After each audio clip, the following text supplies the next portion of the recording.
Donc vous me permettez de parler devant mon drapeau. Monsieur le Président, Monsieur, vous me laissez d'abord faire mon discours en tant qu'invité et éventuellement on peut en discuter de la présence de ce drapeau.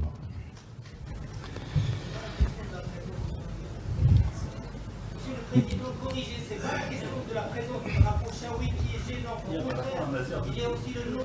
Ça vous gêne un drapeau, je vais l'enlever avec... Ça ne nous gêne pas, mais il ne faut pas le mettre sur nos drapeaux, sur nos drapeaux.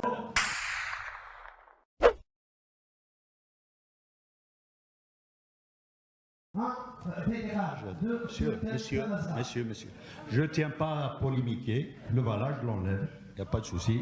Messieurs, je ne tiens pas à polémiquer. Messieurs,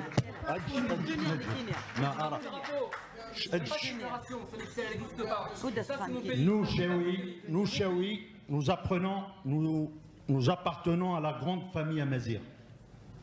De tout temps, les observateurs égyptiens, grecs, latins, puis arabes ont fait état de la diversité de cette grande famille. Et nous, en tant que Chaoui, nous aspirons à préserver nos spécificités que nous affirment comme peuple unique et original.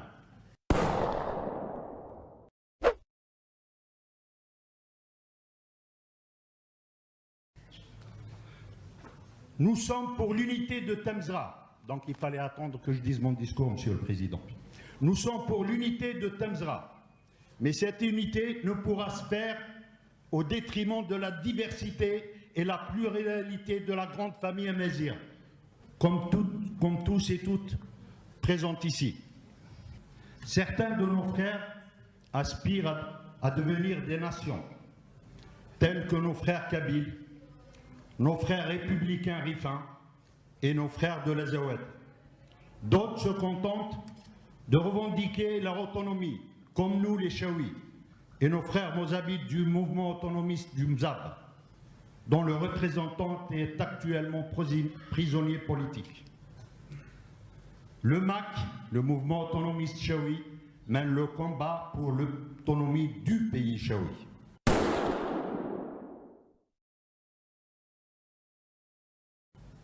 Nous rêvons d'une autonomie pleine et entière, c'est-à-dire un pays dont la langue officielle est obligatoire serait le Chaoui. En définitive, ce que nous revendiquons, c'est de disposer du pouvoir politique et administratif de notre territoire. De notre territoire.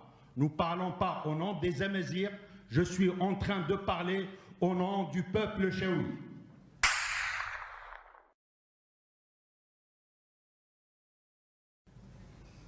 Pour les Chaouis, c'est la seule et unique solution à minima pour arrêter la destruction de la disparition programmée de ce que nous sommes, un peuple à part entière. Je profite de ce congrès pour affirmer solennellement ce que c'est le pays Chaoui et ses contours géographiques. Et vous allez savoir pourquoi j'ai ce drapeau. Au nord, la Méditerranée. À l'ouest, la Kabylie et le pays du Mzab. Au sud, nos frères du Touareg. Ce que nous proposons, c'est une république démocratique et laïque.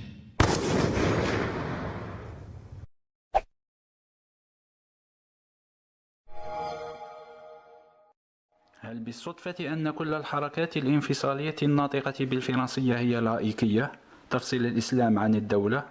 أم أن الجندي يتبع قائده ومصدر تمويله؟ أكيد أن فرنسا لن تنشئ لنفسها ولاية شاوية باديسية على أرض الجزائر طبعا.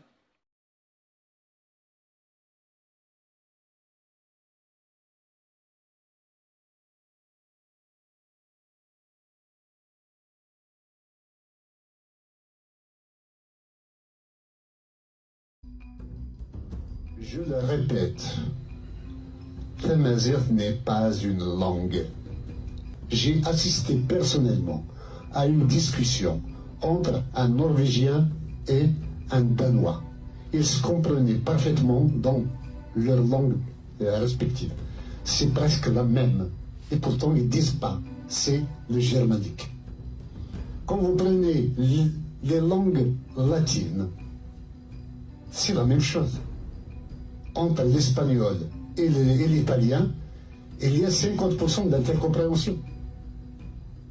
Et pourtant, ils ne disent pas, et pourtant, ils connaissent, eux, leur langue d'origine. Le latin, il est là. Il a survécu à tout. Et pourquoi ils ne tuent pas l'espagnol, le français, le portugais, pour faire une seule langue? La langue d'origine de leurs parents. Donc, comment se fait-il que les autres nations glorifient chacune sa langue et nous, on doit les maudire, les tuer pour faire une langue commune? On va faire un espéranto. Regardez l'espéranto, il était fait pour, dans les années 60, dans l'euphorie, pour unifier toutes les langues du monde. Combien de gens parlent aujourd'hui l'espéranto? Il ne dépasse pas 5000 personnes. Donc, chacun enseigne sa langue. Nous connaissons Tsakodaïlis. Donc, Thamazigh Tagir est un moyen de mystification de l'identité kabyle. Si c'est Thamazigh qui est la langue, donc le kabyle est un patois. Si c'est un patois, donc nous ne sommes pas un peuple. Seul un peuple a une langue. Ceux qui ont un patois ne sont pas un peuple.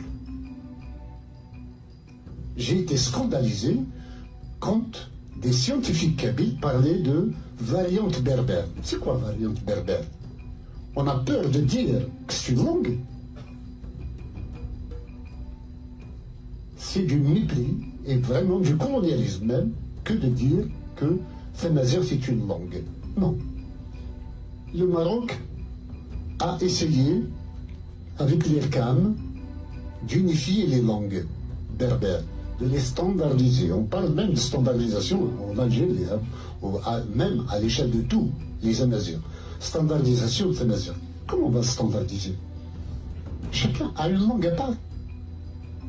À travers la constitutionnalisation, on a dit on va mettre sur pied une académie qui va standardiser. Quand tout est prêt, on va la rendre officielle. On se moque de qui? On va tuer toutes ces langues pour en faire une qui sera la langue de qui? Non, c'est vraiment noyer le poisson. Et puis, il y a ce complexe. Quand on dit qu'on est Amazigh, ça veut dire que nous avons une nation supra-territoriale qui est de l'oasis de Siwa jusqu'aux îles Canaries et de la Méditerranée jusqu'aux confins du Burkina Faso. Ça nous donne un sentiment de puissance, comme quoi nous sommes très nombreux. Mais nous sommes nombreux à quoi?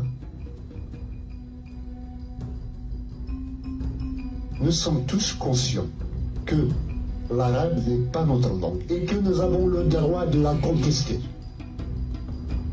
C'est notre droit absolu de refuser la langue arabe, pour nos enfants et pour nous-mêmes.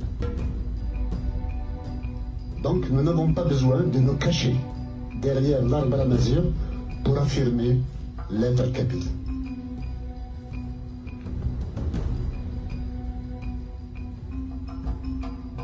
Thamazigh est un moyen de mystification de nos jours.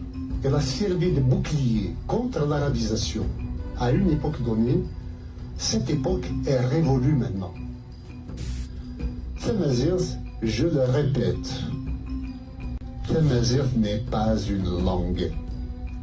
انت سيادة الأمين العام رجعت له باللهجة القبائلية. احنا في باتنا ما نفهموش هذه اللهجة.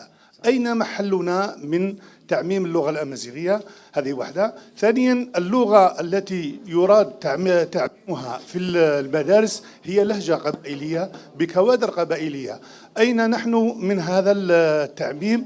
وكيف تعمم لغة قبل أن تجتمع الأكاديمية وتضع اللغة بما يسمى اللغة المعيارية، يعني الفصحى للأمازيغية، اللي تأخذ أكثر من 12 لهجة التي نستعملها في الوطن الجزائري. وشكرا. بارك الله فيك أخي الكريم.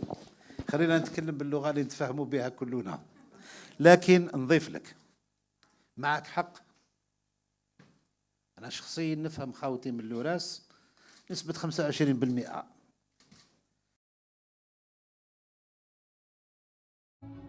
ومشوار طويل إن شاء الله، والأكاديمية المقترحة تسمح للأخصائيين بعيدا عن النزاعات السياسوية الآن يبنيوا لنا لغة أمازيغية كاملة المعنى. ما حبيتش نخاطبكم بالأمازيغية خاطر نخاطبكم بالقبيلية. سي محمد بابا اللي هو تاركي يفهم بالك 10%، وسي بالقاسم الله زميلي هو شاوي بالك يفهم 10%، والحاج بكير هو من المزار بالك يفهم 10%. إذا خليه يديروها لنا الأخصائيين تصبح لغة الكل إن شاء الله. فالناس ما كيعرفوهمش في الأول لأن خصهم يتعلموهم. ولهذا المسألة اللي قلتي ديال أن مرة كبيرة كتقول لك هاد اللغة ديال الجريدة المتلفزة أو نشرة الأخبار ما كنفهمهاش لأن فيها مصطلحات حديثة، ولأن الأمازيغية ولات لغة المدرسة ما بقاتش اللغة ديال دابا. أنا غنقول لك كيفاش كيعملوا الناس اللي كيهضروا بالسوسية. كيقول لك راه نسكر يعني المؤتمر الوطني باش أجيس نجيان البرنامج التنمية. هو كيهضر بالعربية. علاش؟ لأن كلمة مؤتمر وكلمة وطني وكلمة تنمية وكلمة برنامج ما عندوش في السوسية، ولكن ملي كتدخلي للمدرسة هاد الكلمات كلهم كاينين.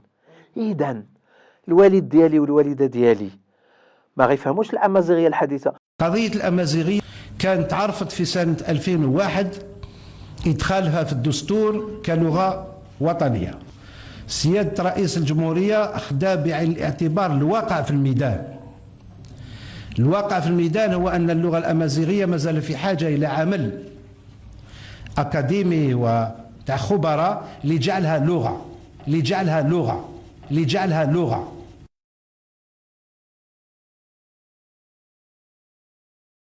لجعلها لغة موحدة.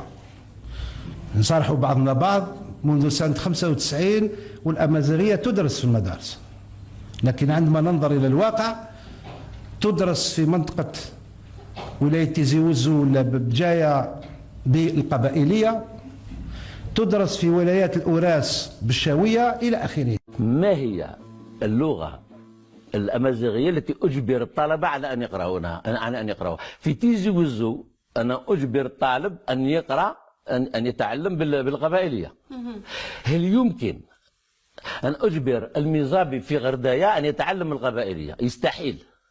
إذن الهدف من الإجبار هو أنك لنشرها. إذا كان لنشرها هي منشورة منذ قبل الإسلام وما تزال موجودة ولن ينزعها أحد. في بلاد الشاوية يرفضوا تعلم اللغة الأمازيغية لأن عندهم اللغة الأمازيغية القبيلية بالحرف اللاتيني. يرفضوا يقولوا نحن نتعلموا الشاوية ما نتعلموش القبيلية. قضية المازيغية وتمازيغة هذه مسألة تعتبر في حكم الدراسات الأكاديمية هي لغة افتراضية، ولذلك وجود أمازيغية هذا ضرب من الخيال.